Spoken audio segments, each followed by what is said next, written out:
What up, beep beep? I don't know what that was about.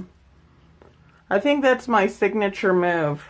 Every introduction that I do has to be quite awkward and weird. And lame. Because I think I'm so cool. Actually, I just got this fly hat. Check it out. Looks pretty cool. Guess where I got that? Guess where I shop? That's right. I went to the thrift store. And I found some great bargains, including this hat here. But anyways, it's always a good feeling when you find a good deal. Because I'm golden, baby. I'm golden. Okay, enough with being weird. Actually, I'm just free, man. I'm free to be me, man. I don't know. I've always talked in slang, too. So, that's just how I jive. I think it's like pretty much the or the language that I used in high school. Like, I never dropped it. I think it's just become a part of me, and I just can't let it go. Anyway, so what I am here for is to deliver a message of importance. And I feel like this is the main issue within the body of Christ.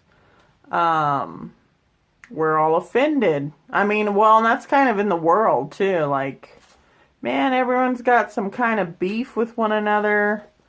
You know, we're all judging one another and then trying to be like, oh, I'm so holy and righteous and blah, blah, blah. And you're religious and BBB. You know, it's just like, dude. I kind of elaborated on this before with another video on how people have planks in their eyes, including me. Oh, look, I have a piece of wood right here. That was like perfect timing. I'm like, here's a big old plank in my eye, man. Like, get the plank out of your eye. Get rid of that. You don't need it. But here's another thing.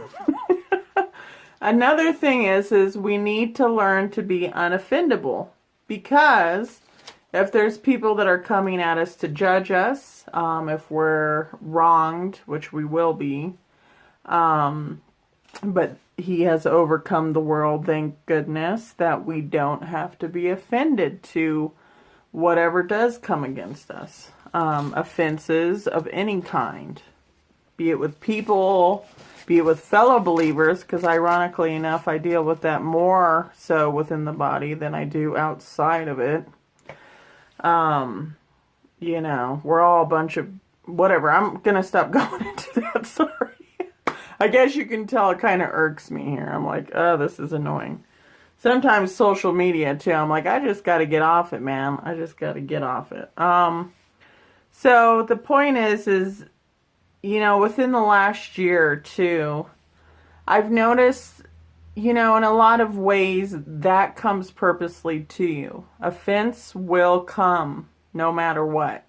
So if you know it's going to come, we're always on guard.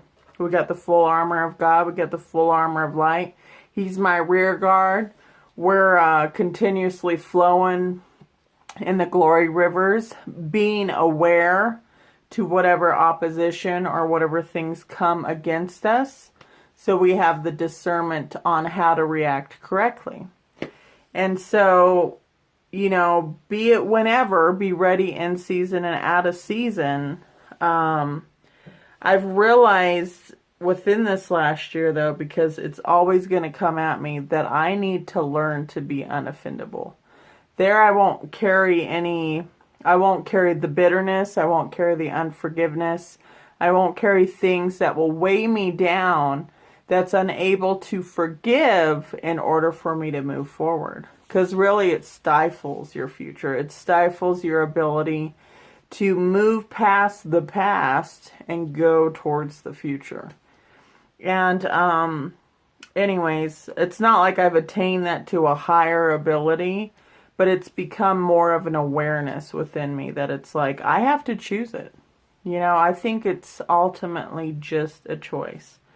And so, when we reach a higher depth of knowing or being at a level of being unoffendable, I think we come into a truer freedom.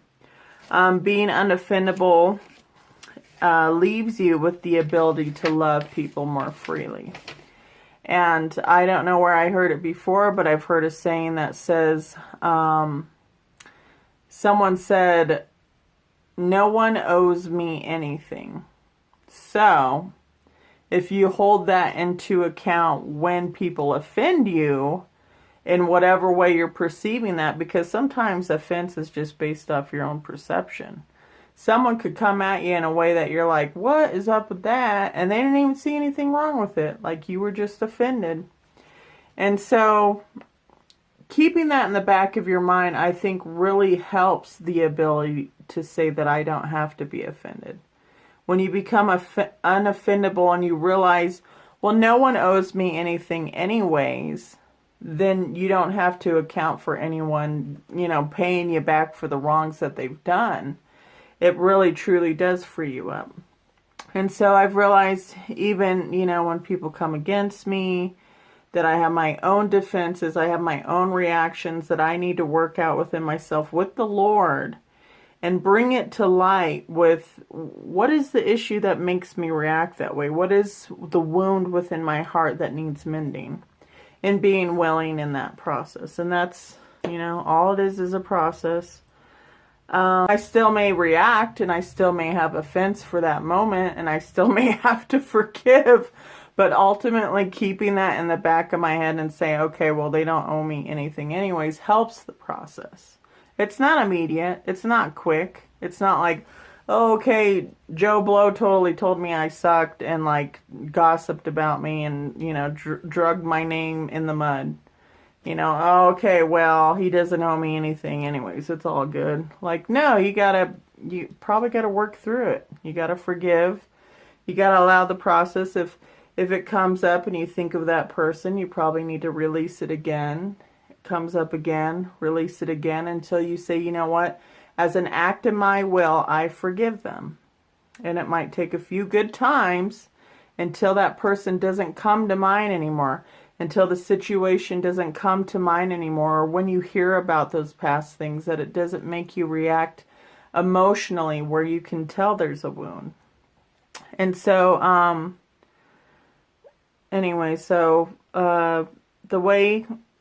that way, when we meet a standard of how we think we should be treated, my defense or disappointment, I don't have to engage in it. It's a learning process. I'm freed up from my emotions, and I can keep that in the back of my head. Like I said, no one owes me anything. And we do it all unto Him, don't we? So if we realize that there's opposition or things that come up through people that hinder us, that ultimately we've laid it down and we've picked up our cross and we're doing it all for Him anyways. If you're carrying the glory and people manifest, crazy out towards you, just think of it as an honor, man. Stay golden with it. Stay golden and shining. So freely we do die to ourselves to let Him live through us. And we come to an end of our own expectations and freely give as we freely received, in whatever sense of the word or action that manifests that love.